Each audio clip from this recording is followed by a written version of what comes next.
사건이 터졌습니다. 초대교회 근간을 뒤흔들 만한 그런 사건이 터진 것입니다. 그냥 단순히 핍박을 받거나 혹은 어려움을 겪는 정도가 아니라 바로 사람이 죽는 순교를 당하는 일이 벌어진 것입니다.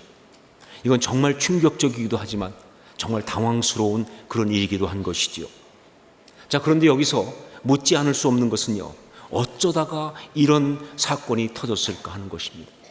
정말 어떻게 하다가 순교하는 지경까지 이 일이 이르렀는가, 바로 그런 질문이 나오는 거예요. 혹시 이것이 신앙이 너무 뜨거운 사람, 이 스데반의 어떤 그런 과잉 열정 때문에 일어난 그런 일인가, 그렇게 볼 수 있을까? 그런데 성경은요, 이런 주장을 단호하게 배격합니다. 성경은 말하기를 스데반은 어떤 사람이냐라고 할 때 그는 성령과 지혜가 충만한 사람이었다 라고 말함으로써 그는 그냥 뜨겁기만 하고 열정만 있는 사람이 아니라 굉장히 균형이 있는 그런 신앙인이었다. 즉 무분별한 사람이 아니라 굉장히 지혜로운 사람이었다라고 말하고 있기 때문에 그렇습니다. 그렇다면 그냥 일이 좀 잘못되었다라고 그렇게 볼 수 있을까? 일이 좀 잘못된 것이다. 왜냐하면 그 이전에도 말이죠, 이런 비슷한 상황들이 있었습니다. 충돌할 수 있는 상황이 있었는데 그때 성령께서 역사하심으로 옥에서 빠져나오기도 하고, 또 정말 그들이 당당하게 변론할 때 놀랍게도 상대편 쪽에서 꼬리를 내리기도 하고, 혹은 어떤 때는 가말리엘과 같은 그런 사람이 전격적으로 개입함으로써 거기서 빠져나오기도 하고, 그렇게 됐었는데 이번에는 그만 이 일이 잘못되어서 돌에 맞아 죽는 지경까지 간 것이다 라고 보는 것이죠. 즉 성령께서 무슨 이유인지 모르지만 그 순간은 그를 보호하지 않으셨다라고, 그래서 그가 죽게 되는 것을 그냥 방치하셨다라고 보는 그런 견해입니다. 자, 그런데 성경은 이런 식의 추측도 또한 단호하게 거부합니다. 스데반이 순교하는 상황은요, 처음부터 마지막까지 성령께서 주도하시고 함께 하신 일이었습니다. 결코 성령께서 그를 버려두고 떠나신 적이 한 번도 없었다는 것이죠. 처음 시작할 때부터 돌이 날아오는 순간까지, 그 가운데 그가 죽는 그 순간까지도 성령님은 그와 함께 하셨다는 거예요. 그러면 무엇인가? 이것을 어떻게 봐야 하는가? 분명하게 말할 수 있는 것은요, 이 스데반의 순교 사건은요, 성령께서 계획하시고 성령께서 진행하신 성령의 역사 가운데 벌어진 일이라는 바로 그 사실이에요. 그렇기 때문에 이 스데반의 죽음은요, 어떤 사고로 혹은 사건이 벌어져서 혹은 일이 잘못되어서 그래서 일어난 것이 아니라 바로 교회 안에서 성령이 가장 충만했던 사람이 성령의 인도 가운데서 걸어갔던 바로 그 신앙의 어떤 길의 결론으로 일어난 것이다. 해프닝이 아니에요. 그 초대교회 당시에 그 안에서 정말 가장 성령 충만했던 사람이 그 성령의 인도 가운데서 그 신앙의 어떤 길을 걸어갔던 그 결론으로 그렇게 일어난 것이다, 그 얘기죠. 그렇죠? 그 길이 어떤 것이냐? 바로 그 길이 순교자의 길, 그것입니다. 순교자의 길. 예, 그래요. 그는 어쩌다가 돌에 맞아서 순교한 게 아닙니다. 그는 처음부터 그 신앙이 순교자적인 신앙이었기 때문에 그 순교자의 신앙으로 가다가 그렇게 순교를 하게 된 것이다, 그 말이에요. 제가 서울의 온누리교회에서 섬길 때 그때 대학부를 지도한 적이 있었는데, 그때 한번 대학부들을 데리고 농촌 전도를 나간 적이 있습니다. 수련회를 처음. 근데 가서 섬기는데 그중에 한 형제가 뭘 잘못 먹었는지 배탈이 심하게 났어요. 정말 배탈 나면 힘들지 않습니까? 그래서 막 그냥 설사하고 힘들어하는데 정말 제 마음이 너무 안 됐더라고요. 좀 나름 잘해보겠다고 또 주님 섬기겠다고 왔는데 배탈이 나서 저렇게 고생을 하니까 정말 몸도 힘들지만 마음도 얼마나 힘들까, 그 생각이 들어가지고 제가 가서 괜찮냐고 이렇게 위로하면서 얘기했는데, 그랬더니 그 형제가 정말 아주 좀 심하게 엄살을 떨더라고요. 제가 볼 때는 엄살이 맞아요. 그러면서 아주 굉장히 힘든 표정을 지으면서 저한테 하는 말이, 전사님 이러다 죽으면 순교인가요? 이렇게 묻더라고요. 그 표정이 얼마나 귀엽기도 하고 기특하기도 한지, 사실 정말 너무너무 참 귀하게 보이더라고요. 그래서 제가 순간 장난하고 싶은 마음이 생겨가지고, 아니 그냥 욕심 많이 내고 먹다가 배탈 나 죽는 거야. 순교 아니야. 그렇게 말한 적이 있습니다. 사람들은 이 순교란 말을 너무나 잘못 알고 있어요. 순교 그러면요, 신앙을 지키다가 죽을 경우가 순교다. 그리고 어떤 신앙적인 활동을 하다가 그것 때문에 죽을 경우가 바로 그게 순교다. 이렇게 알고 있는 거예요. 그렇기 때문에 순교는 보통 사람들한테 해당이 되지 않는 아주 특별한 것이고 특별한 경우라고만 생각을 합니다. 아마 이 자리에 있는 모든 사람들도 말이죠, 이 순교라는 것은 나하고는 상관이 없는 거라고 생각을 하고 있을 거예요. 그러니까 오늘 말씀이 뭐 순교 이렇게 나오니까 오늘 말씀은 그냥 감상할 뿐이지 은혜 받을 부분은 아니다라고 생각할지 모르겠어요. 그리고 여러분 중에 또 많은 사람들은 아마 속으로 이런 기도를 할지 모르겠어요. 주님, 저한테는 순교 같은 그런 무서운 얘기는 하지 마세요. 아마 그렇게 기도하고 있을지도 모를 정도로 그렇게 생각들 합니다. 아니에요. 순교는 그런 어떤 특별한 그런 극단적인 그런 신앙의 이야기가 아닙니다. 정확히 말해서 순교는 뭐냐?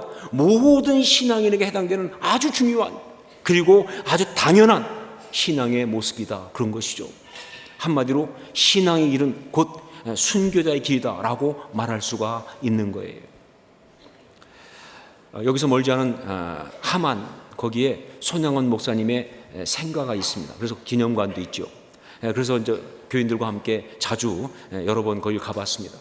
저는 거기 갈 때마다 늘 생각하는 것 중에 하나가 뭐냐, 우리 교회로부터 아주 가까운 곳에 이 손양원 목사님의 생가가 있고 또 더 가까운 곳에 주기철 목사님의 생가가 있어요. 이게 결코 우연이 아니다 생각합니다. 정말 한국 교회사의 대표적인 순교자 두 분의 생가가 우리 교회에서 이렇게 가까이 있다는 것은요, 그냥 어찌 우연히 그런 것이 아니라 성령께서 우리 교회한테 주는 어떤 굉장한 메시지가 아닐까. 우리의 신앙이 어떠해야 하는지 그런 생각을 많이 합니다. 그때 그런 생각하면서 이제 손양원 목사님의 생가 기념관을 갔는데 거기서 그 손양원 목사님에 대한 아주 재밌는 이야기를 거기 관장인 안경선 목사님께 들었습니다. 그 안경선 목사님은 누구시냐면요, 손양원 목사님의 양아들, 그러니까 손양원 목사님의 두 아들을 죽인 안재선이라고 하는, 그래서 손양원 목사님이 양아들 삼았잖아요. 그 안재선 씨의 아들이에요. 그러니까 손양원 목사님의 손잡벌이죠, 그렇죠? 그분이 거기 관장으로 섬기면서 그러면서 이제 그 손양원 목사님 이야기를 쭉 해주는데 그 중에서 이 손양원 목사님이 아주 개인적인 이야기를 해주는데 그게 너무너무 아주 흥미롭고 재미있었습니다. 그게 뭐냐면요, 이 손양원 목사님이 종종 사모님인 정양준 사모님과 부부싸움을 했다는 사실입니다.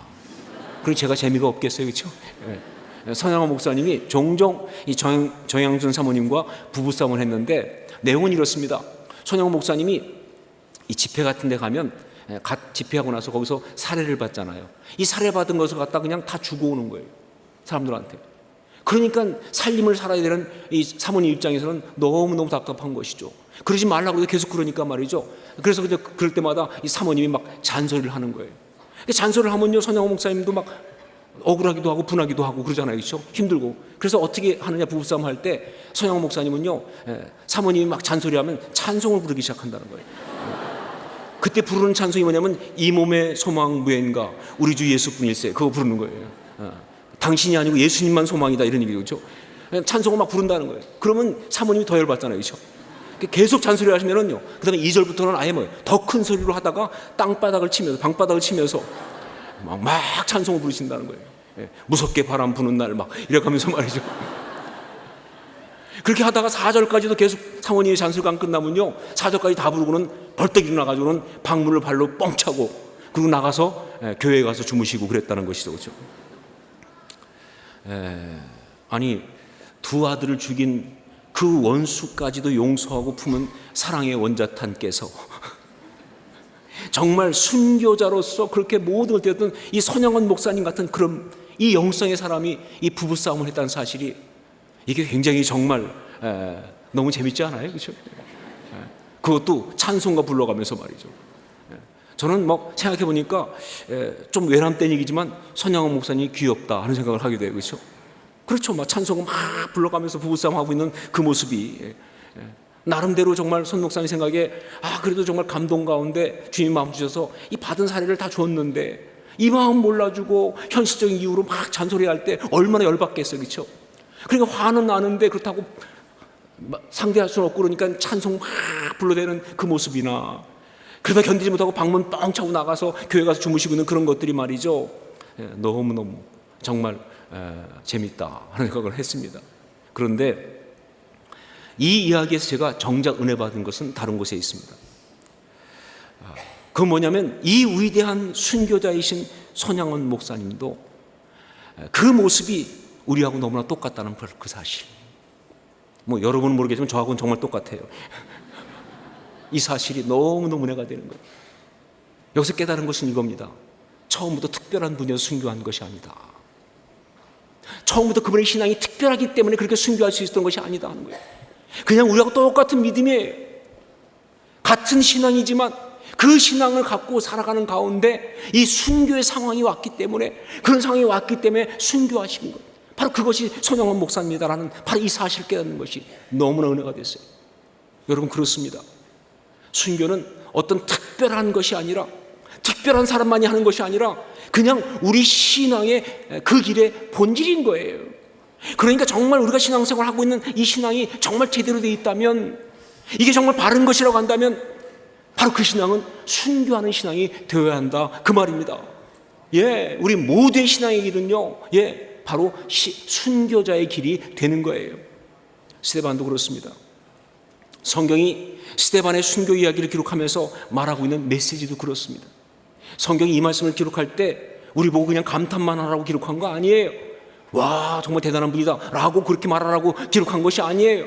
성경은 이 이야기를 기록하면서 바로 이게 바른 신앙이라고, 이게 제대로 된 그런 신앙의 모습이라고, 참 신앙은 이렇게 믿는 것이라고, 모든 신앙은, 특히 주님의 제자는 이렇게 순교자의 길을 가야 한다고, 그리고 이 말씀을 보고 있는 너희도 그렇게 순교자가 되어야 한다고 그렇게 말을 하고 있는 거예요.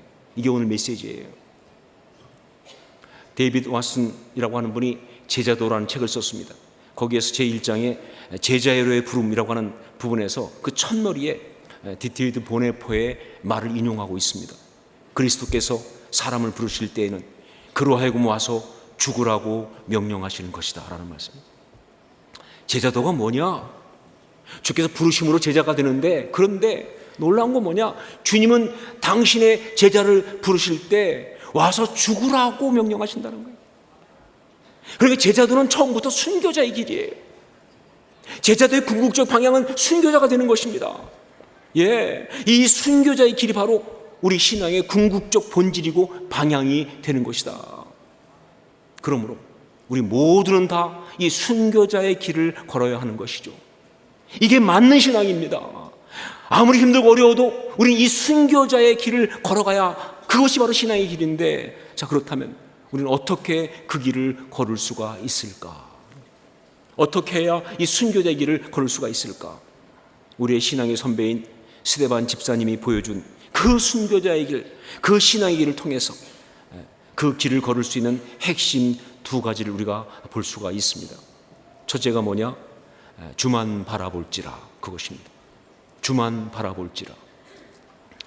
여기 순교자의 길을 가면서 스데반 집사님이 보여주신 아주 두드러진 특징 중에 하나가 뭐냐? 바로 그는 주님만 바라보고 있었다, 그 사실이에요. 그는 주님만 바라보고 있었다. 우리 55절로 56절 말씀을 함께 읽겠습니다. 같이 읽습니다. 스데반이 성령 충만하여 하늘로 주목하여 하나님의 영광과 및 예수께서 하나님 우편에 서신 것을 보고 말하되, 보라, 하늘이 열리고 인자가 하나님 우편에 서신 것을 보노라 한데. 사람들이 아우성치고 위협하고 공격하고 날을 치고 있었지만 그는 그 순간 주님만 바라보고 있었습니다. 그냥 바라보는 정도가 아니라 이 말씀 보면요, 하나님의 궁전에 들어가 있었어요. 하나님의 성전에 들어가 있었어요. 뿐만 아니라 그는 거기서 뭘 보느냐? 바로 보좌, 하나님 우편에 서신 예수님. 이거는요, 전형적으로 무슨 뜻이냐면요, 재판정에서 변호인이 변호할 때 나타나는 그 얘기예요. 그러니까 그는 거기서 말이죠, 자기를 위해 지금 변호하고 계시는, 자기를 위해서 정말 중보하고 계시는, 바로 예수 그리스도 그 주님을 보고 그 음성을 듣고 그러고 있었다는 것이죠. 여러분, 그렇습니다. 사람 바라보지 않고 하나님만 바라보는 사람이 순교자의 길을 갈 수가 있는 거예요. 중요한 포인트. 사람 바라보지 말고 하나님만 바라보는 사람이 바로 순교자의 신앙을 가진 사람이다. 사람의 이야기와 사람의 평가, 거기에 마음 뺏기지 않고 말이죠, 하나님이 뭐라고 하시는지, 하나님께서 뭐라고 하시는지 바로 거기에 온 중심을 드리는 사람이 바로 순교자의 길을 걸을 수가 있다는 거예요.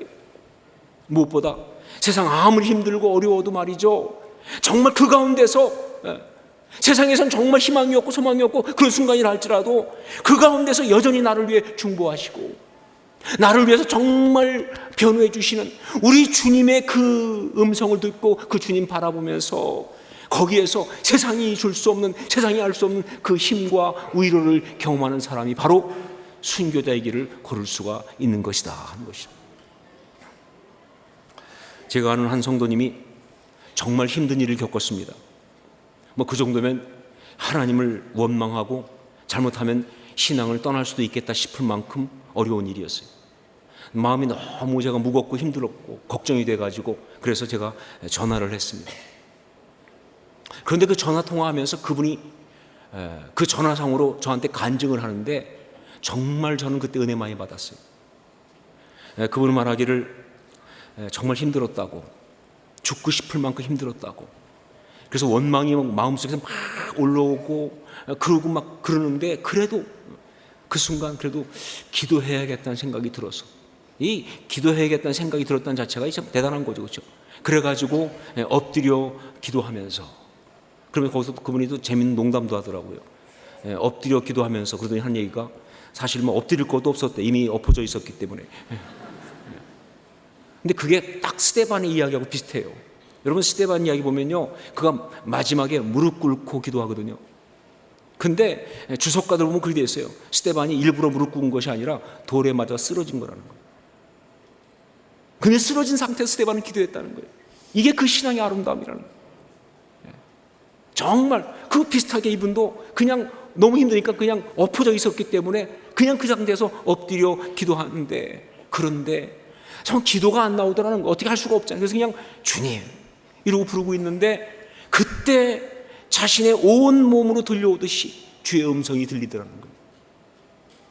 힘내라고, 견디라고, 나는 내 마음을 잘 안다고, 정말 너한테 미안하고 정말 너한테 고맙다고, 너는 지금 이기고 있는 것이라고 그렇게 말씀하시는데 눈물이 터져나오고, 그러면서 정말 그 마음속에 감사가 나오기 시작하고 찬양이 나오기 시작하더라는 거예요. 그래서 지금 자기는 괜찮다고, 목사님 걱정 안 하셔도 됩니다, 정말 신앙인답게 잘 살아보겠습니다, 그러고 말하는데 제가 얼마나 은혜를 받는지. 여러분, 이게 바로 순교자의 신앙입니다. 이것이 바로, 이렇게 믿는 것이 바로 순교자의 길을 가는 바로 그것이다. 주만 바라볼지라. 동일한 역사가 여러분 모두에게 있을 수 있기를 주의 이름으로 축원합니다. 주만 바라볼지라. 두 번째는 뭐냐? 예수님처럼, 그것입니다. 예수님처럼. 순교하는 스데반의 모습 가운데 또 하나 두드러진 모습이 바로 뭐냐? 그가 예수님처럼 그렇게 기도했고 예수님처럼 그렇게 순교를 했다는 바로 그 사실이에요. 우리 59절로 60절 함께 읽도록 하겠습니다. 같이 읽습니다. 그들이 돌로 스데반을 치니 스데반이 부르짖어 이르되 주 예수여 내 영혼을 받으시옵소서 하고 무릎을 꿇고 크게 불러 이르되 주여 이 죄를 그들에게 돌리지 마옵소서, 이 말을 하고 자니라. 스데반은요, 십자가에 달리신 예수님께서 하셨던 7마디 가운데 2가지를 똑같이 말하면서 그렇게 죽었습니다. 자, 그런데 이게 우연이 아니에요. 이게 우연이 아니라고 말할 수 있는 건 바로 뭐냐면요, 이 2마디가 누가복음에 나오는 이 십자가상의 7마디는요 마태, 마가, 누가, 요한 다 한꺼번에 합해서 나온 건데 그 중에 누가복음에 3마디가 나옵니다. 그런데 누가복음에서 말하는 3마디 하셨다는 그것 가운데 한편 강도에게 말씀하셨던 오늘 네가 나와 함께 낙원에 있으리라, 그 말씀만 빼고 나머지 두 마디가 똑같아요. 그 나머지 두 마디를 똑같이 했어요, 스데반이. 자, 근데 여러분 여기서 한 가지 알아야 될 것이 있습니다. 뭐냐면요, 누가복음을 쓴 사람과 사도행전을 기록한 사람이 같은 사람이라는 사실이에요. 그러니까 누가복음을 쓴 누가는요, 사도행전을 쓰면서 스데반이 죽어가면서 예수님처럼 말하고 순교한 그것에 굉장한 의미를 두고 그걸 기록한 거예요. 아, 이건 정말 중요하다 생각하면서 기록한 거예요. 왜냐하면 거기에 너무 중요한 메시지가 있으니까. 그 메시지가 바로 뭐냐, 순교자 신앙의 아주 중요한 모습은 바로 이렇게 예수님처럼, 그것이란 사실이에요. 그래요, 순교자의 길은요, 예수님처럼 그렇게 살고 그렇게 죽기를 원하는 그 사람이 가는 길이 바로 순교자의 길입니다. 많은 어떤 순교자들의 이야기를 읽어보면요, 공통점이 뭔지 아세요? 그들이 정말 그 순교의 길을 걸어갈 때 보여준 가장 공통점이 바로 뭐냐면요, 그들은 정말 어찌하든 간에 예수님을 닮고 싶어 했어요. 예수님처럼 그렇게 살고 싶었어요. 예수님처럼 그렇게 죽길 원했습니다. 정말 예수님을 닮기 원하는 그 마음이 다 공통점이에요. 예수님처럼 순종하고, 예수님처럼 선포하고, 예수님처럼 그렇게 기도하고, 예수님처럼 그렇게 용서하고, 예수님처럼 그렇게 십자가를 지고 참고 견디고, 예수님처럼 그렇게 끝까지 사랑하고, 바로 그런 사람이 순교의 길을 가는 것이다, 그런 이야기죠. 그렇죠? 신앙의 길은 바로 순교자의 길이다 하는 이야기. 신앙의 길은 바로 순교자의 길입니다. 저는 오늘 이 메시지를 준비하면서 마음속에 독한 감동이 왔어요. 그것은요, 저를 비롯해서 여기 있는 모든 성도들에게 적당히 믿으려고 하지 말고, 타협하며 살지 말고, 진짜 제대로 믿으면서 정말 아름다운 신앙의 삶을 그렇게 한번 살아보자고 말이죠. 정말 이 땅에서 우리가 믿는 이 믿음이 그냥 믿음이 아니라 순교자의 길을 걷는 그런 신앙으로 정말 그렇게 믿어보자고, 그렇게 말하고 싶은 바로 그 감동이었습니다. 여러분, 그래야 합니다. 그게 맞는 거예요. 그게 제대로 믿는 거예요. 그래야만이 우리가 진짜 행복할 수가 있는 거예요. 이 순교자의 길을 가야만이, 바울 사도가 디모데후서 4장 7절 8절에서 나는 선한 싸움을 싸우고 나의 달려갈 길을 마치고 믿음을 지켰으니 이제 후로는 나를 위하여 의의 면류관이 예비되었으므로 주 곧 의로우신 재판장이 그날에 내게 주실 것이며 내게만 아니라 주의 나타나심을 사모하는 모든 자에게도니라 라고 말했던 바로 그 면류관, 의의 면류관, 헬라어로 스테파노스, 스데반, 바로 그걸 받을 수가 있어요. 여러분, 우리가 주님으로부터 그 의의 면류관을 받아야 행복한 거 아니에요? 그거 받아야죠, 당연히. 그렇죠? 평생 믿었는데 그걸 받을 수 없다면 그 의 같은 실패가 어디 있습니까? 정말 아름다운 신앙은 그 의의 면류관을 받아야 되는데, 그 의의 면류관이 바로 스테파노스, 순교자의 스토리였다는 것은 우연이 아니다 하는 것이죠. 사랑하는 여러분, 우리 모두 함께 순교자의 길을 걸을 수 있기를 주의 이름으로 축원합니다.